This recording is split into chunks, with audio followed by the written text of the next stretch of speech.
Est-ce qu'on ne vient pas d'assister au Royal Rumble le plus imprévisible de l'histoire de la WWE? What's up les catchadis, c'est Jimbo et on est parti pour revenir sur ce qui s'est passé lors du Royal Rumble 2025 qui s'est tenu cette nuit à Indianapolis dans l'Indiana. Et je vous avoue que je sais pas par où commencer pour ce Royal Rumble. C'est simple, ce Royal Rumble dans l'ensemble, il est juste incroyable. Bon, déjà au niveau des matchs, il n'y a pas grand chose à dire, c'était de très bons matchs dans l'ensemble. Après, il y a eu cette hype concernant les deux Royal Rumble sur le fait qu'on ne savait pas vraiment qui allait gagner. Bon, sauf peut-être du côté féminin, parce qu'on se doutait bien qu'il y avait un nom qui sortait clairement du haut. Spoiler alert, c'est ce nom qui a gagné, soit dit en passant. Mais concernant le Royal Rumble match masculin, sans déconner, une énorme partie des participants avaient le potentiel de non seulement gagner Royal Rumble, mais en plus, ils avaient de quoi raconter quelque chose d'intéressant pour WrestleMania. Et bah Triple H, je le dis, soit il a pris une décision et c'est clairement un génie, soit il a pris une décision à la Vince McMahon et au final, il a donné la victoire Royal Rumble à un catcheur, tout simplement parce que c'est un des chouchous du public. Et donc dans cette vidéo, les catchadits, on va répondre à cette question. Est-ce que le Royal Rumble 2025 est le plus grand de tous les temps?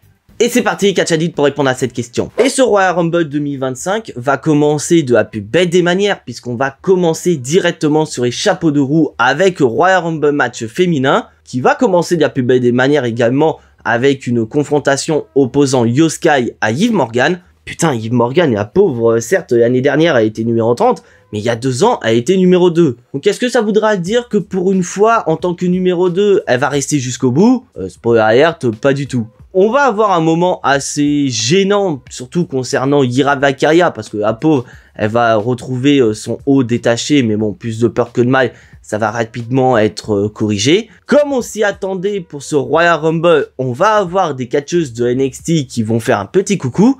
Et d'ailleurs, il y en a une qui va faire une prestation de ouf, c'est Roxanne Perez. Bah oui, Roxanne Perez qui est arrivée en numéro 3, qui va quand même rester jusqu'en finale de ce Royal Rumble 2025. Donc, ce qui montre qu'il y a peut-être un petit projet concernant Roxanne Perez. Et c'est vrai que quand j'ai vu Roxanne Perez, je me suis dit putain, ce serait bien qu'elle ait une confrontation avec Bayley parce qu'elles sont actuellement en rivalité. Et bah Bayley, elle aura pas de confrontation avec Roxanne Perez, mais bien avec Io Sky. On aura également du côté de NXT Lashley John qui va faire une très belle prestation. On en a une, c'est Jessie Parker, je sais plus son nom, qui va faire une prestation, bon, clairement, c'est oubliable. Et comme je m'y attendais, on va avoir les plus grands noms à l'heure actuelle du côté du roster féminin de NXT qui vont débarquer, comme par exemple Stephanie Vaquez ou encore la championne de NXT en personne, Julia. Franchement, j'ai kiffé, ça met vraiment NXT en avant. Et comme on s'en doutait, on va avoir des légendes également qui vont faire un petit coucou, notamment une certaine Trish Stratus. Et franchement, ça me dérange pas que Trish Stratus vienne faire un petit coucou, sachant qu'elle est encore capable de se mouvoir dans le ring. Et parlons du numéro 30. Tout le monde s'attendait au retour de AJ, et c'est vrai que c'est un retour qu'on attend depuis des années et des années, surtout depuis 2023 avec le retour de CM Punk. Et bah malheureusement, c'est pas cette année qu'on verra le retour d'AJ, mais on verra bien le retour de Nikki Bella en numéro 30. Elle n'a aucune pop, rien, nada, tout le monde s'en fout. Par contre, il y a un retour que tout le monde ne s'en fout pas, bien au contraire. Et d'ailleurs, je pense que c'est même elle qui a eu la plus grosse pop de la part du public, c'est Alexa Bliss. Alexa Bliss a fait son retour en numéro 21 au Royal Rumble. Et franchement, c'était un retour que j'attendais avec impatience. On était tous présents en live Twitch et limite on m'a perdu au retour d'Alexa Bliss. Car c'est vrai qu'il y avait beaucoup de rumeurs qui parlaient d'un retour d'Alexa Bliss qui a certes été annulé au dernier moment. Et on parlait littéralement d'un accord qui n'allait pas aboutir entre Alexa Bliss et la WWE. Soit Triple H est un génie et il a manipulé les informations pour qu'on oublie qu'Alexa Bliss pourrait faire son retour au Royal Rumble, soit il y a vraiment eu des négociations entre Alexa Bliss et la WWE qui ont été couronnées de succès, ce qui explique pourquoi elle était présente. Peu importe, très bon retour d'Alexa Bliss, ça m'a fait énormément plaisir. Par contre, quelque chose qui m'a pas du tout fait plaisir, c'est le fait qu'elle se fasse éliminer très rapidement. Parce que pour moi, c'était ma favorite pour remporter Rumble. Et parlons justement de la favorite du Royal Rumble. C'est Charlotte Flair. Bah oui, Charlotte Flair qui est arrivée en numéro 27.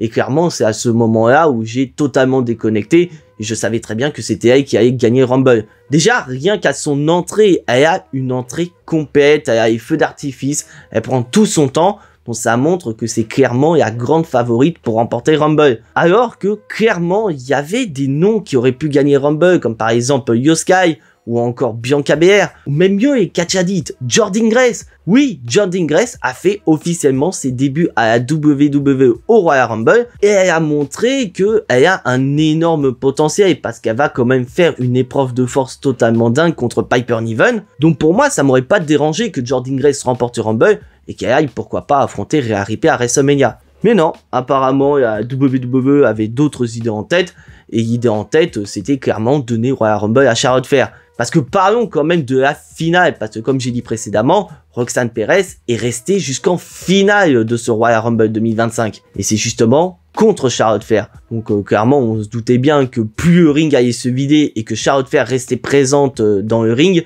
on savait très bien que c'était elle qui allait gagner. Et bah voilà, ça a été fait, Roxanne Perez est éliminée en dernière et Charlotte Flair remporte le Royal Rumble 2025 et empoche ainsi son ticket pour WrestleMania. Alors sur le fait, je suis d'accord, c'est assez historique car Charlotte Flair devient officiellement la première femme à avoir remporté le Royal Rumble à 2 reprises après avoir remporté celui de 2020. Mais bordel, est-ce que c'était vraiment nécessaire pour Charlotte Flair de remporter Rumble pour aller à WrestleMania? Non, je suis pas d'accord. Pour moi, Charlotte Flair peut aller à WrestleMania sans gagner le Royal Rumble. Mais si vraiment vous voulez lui donner une victoire importante, pourquoi ne pas lui donner Elimination Chamber? Parce que là, clairement, Charlotte Flair a avoué le spot à des catcheuses qui en avaient cruellement besoin de cette victoire au Royal Rumble. Donc voilà, je vais pas revenir sur le passé, Charlotte Flair a gagné, ok, elle a son ticket pour WrestleMania, c'est bien pour elle. Mais elle va affronter qui en réalité? Parce que certes, dans l'idée, ce serait bien qu'elle a affronté Tiffany Stratton pour qu'elle mette en avant la nouvelle génération. Mais il faut pas oublier que Charlotte Flair a des comptes à régler avec une certaine Rhea Ripley. Bah oui, Rhea Ripley, Charlotte Flair se sont déjà affrontés à 2 reprises à WrestleMania. Et sur les comptes, on est à 1 partout entre les deux. Donc ce serait vraiment pas déconnant que la WWE décide d'organiser un 3e match entre Rhea Ripley et Charlotte Flair afin de marquer encore plus l'histoire de WrestleMania. Parce que c'est jamais arrivé que 2 catcheuses s'affrontent à 3 reprises à Mania. Et ce serait totalement dingue. Donc voilà, maintenant je suis assez curieux de voir est-ce que Charlotte Flair va prendre sa décision dès la semaine prochaine. Ou sinon, elle va faire comme en 2020, elle va nous faire languir jusqu'au bout. Et elle peut, pourquoi pas, se vanter de, voilà, dès qu'elle revient, elle gagne le Royal Rumble, et elle va à WrestleMania, elle est supérieure à tout le monde. Voilà, je pense que c'est ce qu'on va voir de Charlotte Flair dans les prochaines semaines. Bon, après ça, Catchadit, on va se détendre un petit peu. Bon, détendre un petit peu, c'est vraiment un tout petit peu. Car on va enchaîner immédiatement avec DIY contre les Motor City Machine Gun dans un match au meilleur des 3 manches pour les titres par équipe de SmackDown. Et sans déconner, j'ai adoré ce combat, j'ai vraiment apprécié que la WWE remette les titres par équipe de SmackDown en avant. Bon, après, on est dans un match typique quand on a un match au meilleur des 3 manches. À savoir que DIY va prendre rapidement l'avantage et quasi aussitôt, les Motor City Machine Gun vont remettre les pendules à l'heure. Donc on va être rapidement sur ce climat de 1 partout balle au centre et le premier qui fait le tombé gagnant remporte les titres par équipe. Mais n'empêche, j'ai adoré ce moment où on est vraiment à 1 partout où tout peut arriver parce que c'est là où vraiment le match va passer à un autre niveau et c'est là où j'ai adoré ce match entre les Motor City Machine Gun et DIY. C'est simple, les 2 équipes se donnent à 200% et c'est pour ça que j'ai adoré ce combat et c'est pour ça que j'espère que dans le futur, on aura plus de matchs pour les titres par équipe en PAE. Mais malheureusement, pour les Motor City Machine Gun, il était peut-être encore beaucoup trop tôt pour récupérer les titres par équipe de SmackDown, car c'est bien DIY qui vont remporter le combat et conserver en titre. Pas de manière clean, car ils vont se faire aider par une équipe inconnue qui s'avère être Montez Ford et Angelo Dawkins,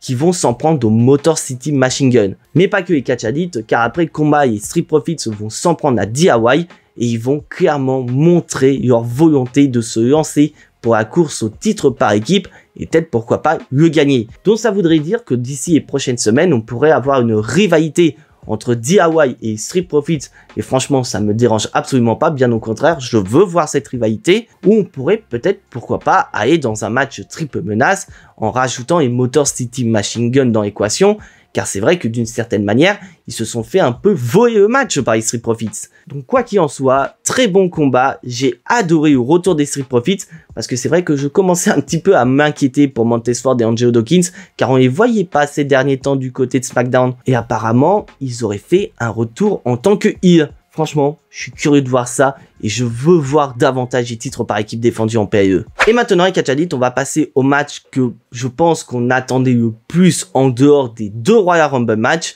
Le match de l'échec qui opposait Cody Rhodes à Kevin Owens pour le titre de champion Undisputed. Et entre nous les Catchadit, est-ce qu'on peut caractériser ce match comme un vrai match? Parce que moi, je pense pas du tout qu'on a regardé un match entre Kevin Owens et Cody Rhodes au Royal Rumble. Non, pour moi, on a vu une boucherie entre Kevin Owens et Cody Rhodes. Pour bien comprendre le combat, oubliez que c'est un match de l'échelle pour le titre Undisputed entre Cody Rhodes et Kevin Owens. Voyez ce match comme un match règlement de compte entre les 2 catcheurs. Parce que c'est ce qui s'est produit durant l'intégralité du combat. Les 2 catcheurs, ils avaient qu'un seul objectif, c'était de se détruire. Certes, c'est un match de l'échelle, ils vont utiliser des échelles, c'est normal. Mais ils vont pas utiliser les échelles dans le but de récupérer le titre de champion Undisputed. Non, ils vont se servir des échecs comme arme pour se détruire un maximum. Et franchement, je sais pas quoi dire. C'est un putain de match. C'est le match que je voulais voir absolument entre Kevin Owens et Cody Rhodes. Tellement ils se détestent le titre Undisputed, c'est carrément secondaire dans ce match. Ils vont certes tenter de temps en temps de récupérer la ceinture, mais on voit clairement que l'objectif principal, c'est surtout la destruction. Et tellement les 2 catcheurs vont se détruire que les officiels de SmackDown, dont Nick Aldis, vont littéralement flipper et vont checker à plusieurs reprises les 2 catcheurs. J'ai limite pensé qu'à un moment donné, Nick Aldis y allait arrêter le combat, tellement c'était violent entre les 2 catcheurs. On va avoir une intervention, mais c'est pas vraiment ce qu'on peut appeler une intervention. Car spoiler alert, ce n'est pas Randy Orton qui va débarquer durant le combat, c'est Sami Zayn. Un Sami Zayn qui va arriver dans le but de checker à la fois Kevin Owens et Cody Rhodes. Il ne va pas du tout intervenir durant le combat. Mais voilà, la volonté de détruire l'autre est beaucoup plus importante que la douleur, et les 2 catcheurs vont rapidement se lancer à nouveau dans la destruction. Et comme je vous ai dit dans mon Jimbo Gnostic, cette rivalité entre Kevin Owens et Cody Rhodes laisse énormément de marques à Cody Rhodes. On a vu ces dernières semaines que Cody Rhodes bascule petit à petit vers le côté obscur, ce qui peut, pourquoi pas, mener à un hit turn à long terme. Et bah, à la fin du combat, Cody Rhodes va littéralement péter un câble, il va démolir Kevin Owens jusqu'à le faire saigner. Et on a un Sami Zayn au premier loge qui est à 2 doigts d'exploser. Soit il veut s'en prendre à Cody Rhodes, soit il veut faire tout son possible pour arrêter le combat, pour éviter que Kevin Owens soit davantage blessé. Mais voilà, Cody Rhodes, il n'écoute pas et va de plus en plus succomber au côté obscur en portant un putain d'Alabama Slam sur la table des commentateurs, ce qui fera passer Kevin Owens violemment à travers une échelle. Oh putain, à ce moment-là, j'ai dit ça y est, Cody Rhodes, il vient de tuer Kevin Owens. Kevin Owens ne bouge plus d'un centimètre. Et Cody Rhodes, il profite de cette situation pour gravir l'échelle et décrocher la ceinture et conserver son titre de champion Undisputed. Bon, d'un côté, oui, c'était prévisible que Cody Rhodes conserve son titre à quelques semaines de WrestleMania. Mais bordel, le match y était juste incroyable. Et j'ose le dire, et Catchadit, pour moi, c'est littéralement le meilleur match de Cody Rhodes depuis qu'il est champion Undisputed. Et de plus, comme le prochain match au Royal Rumble masculin, la WWE en a profité pour semer quelques petites graines par rapport au vainqueur potentiel du Rumble. Car on voit que Sami Zayn, il apprécie pas vraiment le comportement de Cody Rhodes envers Kevin Owens. Certes, Cody Rhodes a démoli Kevin Owens pour conserver son titre, mais c'est surtout qu'après le match, Cody Rhodes va chambrer Kevin Owens. Et après ce match, clairement, Sami Zayn faisait partie selon moi des favoris pour remporter Rumble, qui aurait très bien pu raconter une histoire à WrestleMania, à savoir une histoire où il pourrait se venger de Cody Rhodes par rapport au traitement qu'a subi Kevin Owens. Bon, spoiler alert, Sami Zayn, il va pas du tout gagner Rumble. Et justement, les Catchadit, parlons du Royal Rumble match masculin. Sans déconner, c'est pour moi l'un des meilleurs Royal Rumble match que j'ai vu ces dernières années. Déjà, le début de match qui commence de la plus bête des manières avec Rey Mysterio et Penta. Oh putain, Rey Mysterio, Penta dans le même ring, c'était quelque chose que je voulais voir depuis que Penta a signé à la WWE. Bon, le Royal Rumble va commencer tranquillement jusqu'à l'arrivée du numéro 15. Parce que oui, je vous ai dit dans mon Gymnostic qu'il y avait une aura particulière qui planait autour de ce Royal Rumble, notamment depuis que la WWE a signé un partenariat avec la TNA. Du côté des femmes, il n'y a pas eu de catcheuses de la TNA qui ont fait un petit coucou, mais par contre, du côté du Rumble masculin, on a eu droit à l'arrivée du champion de la TNA en personne, Joe Hendry. Oh putain, Joe Hendry, c'était juste incroyable, il y avait une énorme pop. Alors certes, c'était sûr à 100% qu'il n'allait pas gagner Royal Rumble, mais d'un côté, ça fait quand même plaisir de voir Joe Hendry à la WWE. Et les choses sérieuses vont démarrer avec l'arrivée du numéro 16, qui est nul autre que le Tribal Chief Roman Reigns. Et bordel, ce que j'adore avec le Royal Rumble, c'est qu'on peut vraiment imaginer des affiches totalement zinzin, parce que Roman Reigns va directement rentrer en confrontation avec Joe Hendry, ou encore avec le champion intercontinental Bron Breakker. Et ça, j'ai vraiment kiffé. Le Rumble va continuer tranquillement jusqu'à l'arrivée du numéro 23, qui est nul autre que le grand favori pour beaucoup, John Cena, et c'est vraiment là que le Royal Rumble a atteint son paroxysme. Car après quelques secondes où John Cena va quand même réussir à éliminer Finn Balor, il va directement rentrer en confrontation avec Roman Reigns, tellement l'aura est impressionnant entre les deux, rien ne se passe jusqu'à l'arrivée du numéro 24, qui est nul autre que CM Punk. Et tout comme le cas précédent, les trois catcheurs ne vont rien faire du tout jusqu'à l'arrivée du numéro 25, qui est nul autre que Seth Rollins. Oh putain, avec seulement 3 numéros, le Royal Rumble vient d'atteindre son paroxysme. Et c'est à ce moment-là que pour moi, le Royal Rumble a officiellement démarré. On va avoir Jacob Fatu qui va quand même faire de la dinguerie durant ce Royal Rumble. Il va quand même éliminer pas mal de catcheurs. D'un côté, c'est pas vraiment étonnant parce que Jacob Fatu, on sent qu'il est mis en avant du côté de SmackDown.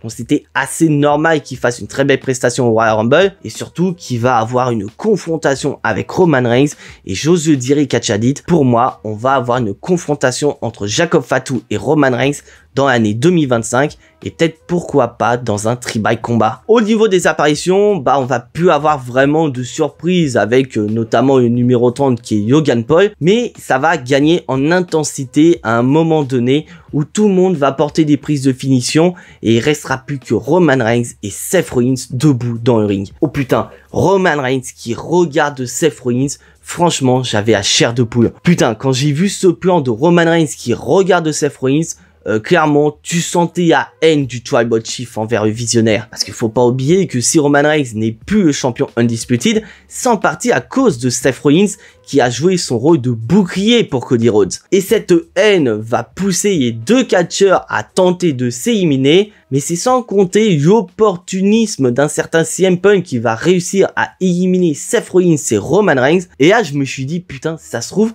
c'est CM Punk qui va gagner Rumble. Parce que c'est vrai que si vous regardez tous les Royal Rumble où a participé Roman Reigns en dehors du 2015, tous ceux qui ont éliminé Roman Reigns ont gagné Royal Rumble. Donc là, je me suis dit, ça y est, Roman Reigns il est éliminé, c'est CM Punk qui a éliminé, c'est CM Punk qui va gagner. Mais malheureusement, ce sera pas CM Punk parce qu'il y aura un autre catcheur qui sera opportuniste, c'est Logan Paul. Et là, franchement, je suis obligé de parler de ce qui s'est passé après l'élimination de CM Punk. Car à l'extérieur, on va avoir une confrontation entre CM Punk, Seth Rollins et Roman Reigns qui va aboutir à une bagarre entre les trois catcheurs. Une bagarre qui va se terminer par un énorme stomp de Seth Rollins. Le stomp, il est juste incroyable. Et j'ose le dire, et catch addict, pour moi, je serais pas du tout surpris qu'on ait un match triple menace entre CM Punk, Roman Reigns et Seth Rollins à WrestleMania. Car après ce qui s'est passé, CM Punk regarde Paul Heyman droit dans les yeux et lui murmure quelque chose. Bah oui, faut pas oublier que Paul Heyman, il doit une faveur à CM Punk. Donc est-ce que ça voudrait dire que la faveur, c'est justement ce fameux match triple menace à WrestleMania? Franchement, ça ne m'étonnerait pas et j'ai vraiment envie de voir ce match. Mais voilà, on n'est pas là pour parler de WrestleMania, on est quand même là pour parler du Royal Rumble. Et à ce moment-là, il reste plus que 3 catcheurs. Il reste John Cena, Jey Uso et Logan Paul. Et à ce moment-là, je me suis dit, ça y est, c'est plié. John Cena, c'est son moment. Il va gagner Royal Rumble. Dans aucun monde, Logan Paul ou encore Jey Uso vont remporter Royal Rumble. Surtout que John Cena va réussir à éliminer Logan Paul, ce qui fait que les finalistes de ce Rumble 2025 sont John Cena et Jey Uso. Clairement, à ce moment-là, je pense qu'on était tous du même avis. Dans quel monde Jey Uso va remporter Royal Rumble? C'est le moment pour John Cena. Il va gagner son 3e Rumble, il va rentrer dans l'histoire et il va aller à WrestleMania pour combattre pour un 17e titre. Mais à la grande surprise générale, je sais pas si c'est du génie de la part de Triple H, John Cena va se faire éliminer par Jey Uso. Vous l'avez bien entendu, et Catch Addict. Franchement, quand j'ai vu ça, je faisais exactement la même tête que John Cena après son élimination. Je n'y croyais absolument pas.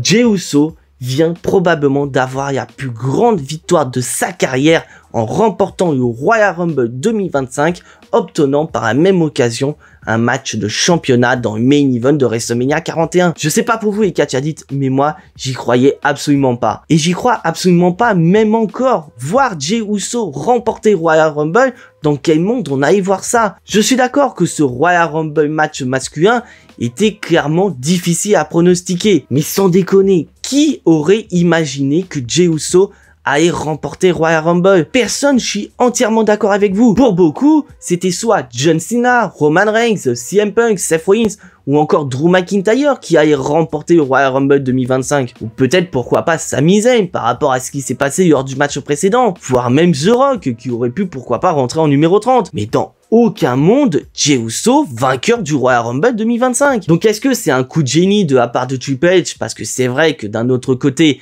il nous a surpris, soit Triple H nous fait une Vince McMahon et va donc capitaliser sur le fait que Jey Uso est un des catcheurs les plus populaires, voire même le plus populaire à l'heure actuelle à la WWE, pour pourquoi pas surfer sur cette montée pour donner de la hype à WrestleMania 41. Parce que là, on se doute bien, Jey Uso, il va pas aller affronter Cody Rhodes, il va aller affronter Gunther. Donc est-ce que tout ça, ça va mener à plus ou moins à Hitmania qui va conduire Jey Uso à réaliser son rêve comme à l'instar de Daniel Bryan ou encore Kofi Kingston il y a de ça quelques années, à savoir aller dans le main event de WrestleMania et parvenir à devenir champion du monde pour la première fois de sa carrière. Franchement, je sais pas, mais entre nous, je ne vous cache pas les Catch Addicts, je suis assez curieux de voir la suite des événements concernant Jey Uso. Et maintenant les Catch Addicts, il est temps de répondre à la question que j'ai posée au tout début de cette vidéo. Est-ce que le Royal Rumble 2025 est le plus grand Royal Rumble de tous les temps? Alors en partie, j'ai envie de dire oui. Parce que c'est vrai que dans l'ensemble, on a eu droit à un très bon Royal Rumble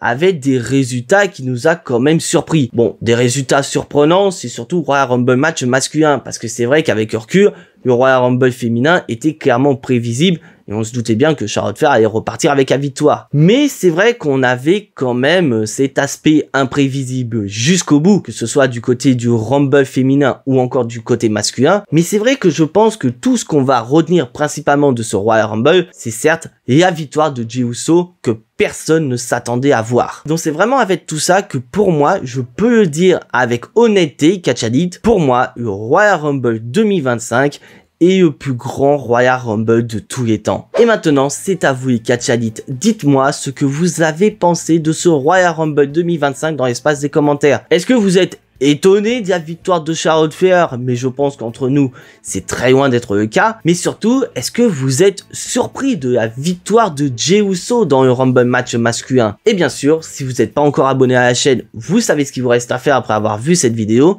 C'est bien évidemment cliquer sur le bouton abonner, c'est entièrement gratuit et ça soutiendra la chaîne. Et si bien sûr vous avez apprécié cette vidéo, je vous invite bien évidemment à lâcher un petit pouce bleu. Et concernant la prochaine vidéo et Catch Addict, je vous retrouve dès la semaine prochaine. Alors c'est vrai que j'avais prévu une vidéo la semaine prochaine, mais c'est vrai que j'ai quand même envie de revenir sur cette victoire incroyable de Jey Uso. Parce que sans déconner, c'est vraiment une histoire qui peut être incroyable pour Jey Uso. Est-ce que cette victoire de Jey Uso va mener à la Hitmania comme on a eu à l'époque du Yes Movement ou encore de la Kofi Mania? Franchement, ça me choquerait pas du tout. Donc voilà, j'ai envie de parler de la route de WrestleMania de Jey Uso dans une prochaine vidéo. Donc on se retrouve dès la semaine prochaine. D'ici là, portez-vous bien et on n'oublie pas le plus important, soyez tous très fiers d'être des Catch Addicts. C'était Jimbo et à la prochaine.